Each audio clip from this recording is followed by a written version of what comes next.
Elections అయిపోయి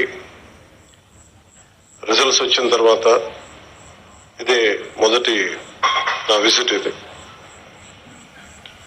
ఇందాక కృష్ణరాజు గారు మాట్లాడుతూ ఉంటే ఎలక్షన్ రిజల్ట్స్ నువ్వు వచ్చినప్పటి నుంచి ఇప్పటిదాకా రాలేదు అని, అది పోయింది అంటే నేను ఒకటే పెట్టుకున్నాను. ఎలక్షన్లు గెలిచిన తర్వాత నాకు లోపల నుంచి ఏముందంటే నాకు ఊరేగింపులు చేసుకోవడం నాకు ఇష్టం లేదు. నాకు పనిలోకి వెళ్ళాలనుకున్నాను. ముందు కృతజ్ఞతని ఎలా చెప్పగలను? ఈరోజు వచ్చి పెన్షన్లు వచ్చి నేను కృతజ్ఞత చెప్పుకోగలను. ఎందుకంటే నేను ఒకటి పెట్టుకుంది ఏంటంటే, ఒక సభ పెట్టాలి అంటే చాలా శ్రమ అవసరం అవుతుంది. ఒకసారి పోలీస్ శాఖ నలిగిపోతూ ఉంటారు. చాలా వనరులు, మానవ వనరుల దగ్గర నుంచి అన్ని రకాల వనరులు చాలా అత్యవసరం అయితే తప్ప అది ముందుకు తీసుకెళ్ళకూడదని అనుకుంటాను. సో ముందుగా నేను